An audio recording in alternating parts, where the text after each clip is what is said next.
This is One-on-One.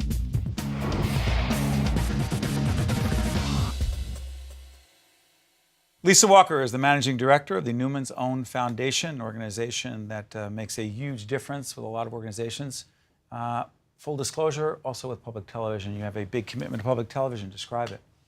Well, Paul Newman was a big fan of public broadcasting, and Newman's Own Foundation has been supporting public broadcasting for many years. It fits into our focus area of empowerment, which is all around creating a civil society, public dialogue, and we provide matching challenge grants to public broadcasting stations around the country, really to leverage the Newman's Own brand and dollars to help bring in donations from individuals. So on behalf of everyone on public television, thank you, because you challenge us to be better and to raise more money on the other hand. But let's talk about these areas where you know what, let's do something else. Before we talk about the areas where you're committed, I don't think people know where the Newman's Own Foundation really comes from.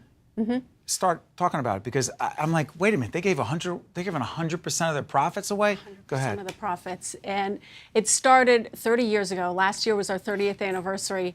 Paul Newman whipped up a batch of his salad dressing recipe, gave it to his neighbors as a holiday gift, and they came knocking on his door 2 months later, literally asking for more. And that created this idea that maybe he should sell it. And so he bottled it, started selling it, and he didn't like the idea of putting his face on the packaging at all, and he was very humble. And so when it actually started to make money... It's the original. Yeah, there it is. He said, I can't keep this. I have to give it all away. And to this day, it's now been $370 million in just over 30 years. But 100%. 100%. Of the proceeds, the profits, go to the foundation. And the foundation has set up these different areas where they have decided they're going to focus, because you can't be all over. Exactly. What are those areas? The areas are encouraging philanthropy, which is really core to the mission of the foundation, and it's central to the structure of the organization. As an early social enterprise, giving away all of its profits, we really believe that it's important to encourage people to give, to encourage the entire nonprofit sector. One of the ways we do it is through matching challenge grants. Last year, we gave a challenge grant to a really wonderful organization called Shining Hope for Communities that works to combat poverty in Africa's largest slum, Kibera, in Kenya. And they took a $100,000 grant that we gave them and raised $750,000 in 1 month. In 1 month. Amazing. And is that? Yes, that's the Kibera School for Girls. That's wonderful. By the way, one of the challenge grants, which may go maybe in connection with the empowerment initiative you talked about, is that a $200,000 grant went directly to WNET to challenge us to go out and raise money. Yep.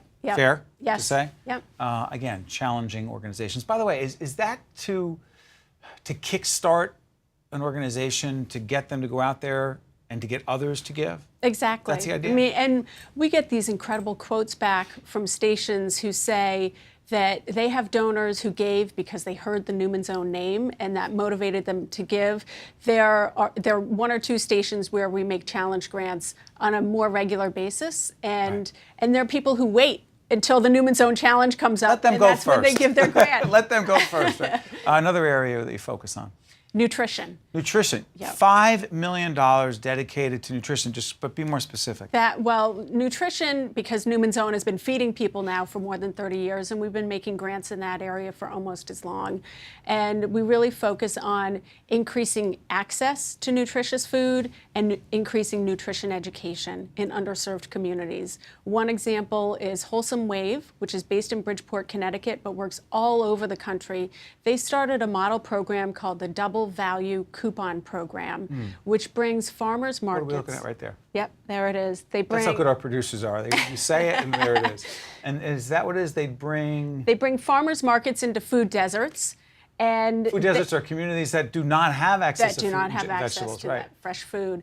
And they accept double the SNAP benefits, so double the food stamp benefits at the farmers markets. So it's providing a financially viable market for farmers, and it's bringing this nutritious local food into communities that otherwise wouldn't have access to those kinds of foods. Making a big difference. Another area that we haven't touched on. Children with life-limiting conditions. Yeah, that's the one that because I think, how do you identify these children? Children with life-limiting conditions. Define that, what that means. The primary organization that we support through this area is the Serious Fun Children's Network. The Serious Fun Children's Network. Serious Fun Children's Serious Network. Fun. Right. It started with the Hole in the Wall Gang Camp, which was founded by Paul Newman in 1988 in Ashford, Connecticut. It's a camp for kids who have serious illness. There he is at the camp, yeah. Right. Camp for kids who have serious illness, bringing them out of the hospitals. They're no longer patients. They are just kids. They're campers. It transforms their lives. They have fun, and it's all free of charge. And it's now this magical global movement. There are camps all over the world. Roll the footage and we can talk about it. Talk through what we're seeing. Yeah, those are the kids sitting around the campfire at the camp. Archery. They're coming from all over. All over. And they now, there are camps all over the country. There are camps in Europe. There are global partnership programs in Africa and Latin America. That's wonderful. It's really just a magical, fun environment. And the staff comes from all part of the foundation? The staff for the camps? Yeah. No, they're you fund the camp. We fund the camp. So you don't administer it. You just No. You find these organizations and say, we're going to fund you because we believe in you. Exactly. It's obviously a competitive process for them to get those grants. Yeah. How did you get into this? Luck. I'm always curious how people get into these great situations where they can make such a huge difference. I started my career at Altria. I directed corporate contributions there for many years. I left Altria and worked at Chase for a couple of years, did similar work. Then I came back to Altria, and then I had my own consulting business. And then the opportunity at Newman's Own came across my radar screen at a time when it was just perfect opportunity for a new professional challenge. Personal timing worked out perfectly, so it's great. How rewarding for you is this? It's incredibly rewarding. I mean, one of the favorite parts of my job is going out and visiting the nonprofit organizations that are doing this work. I always say that people who are working for and volunteering for nonprofit organizations are today's heroes. They are the ones who are transforming lives on a daily basis. And to be able to help them do that makes all the difference. And I want to thank you for joining us and making a difference, and also being so supportive of public television. You challenge us to be better. Thank you. Thank you. It's my pleasure. One-on-One with Steve Adubato has been a production of the Caucus Educational Corporation, celebrating 25 years of broadcast excellence in partnership with St. Joseph's Healthcare System. Funding has been provided by Meridian Health, Wells Fargo, Qualcare Inc., NJIT, New Jersey Institute of Technology, Cone Resnick, NJ Best, Berkeley College, and by Verizon Communications. Transportation provided by Airbrook Limousine, serving the metropolitan New York, New Jersey area.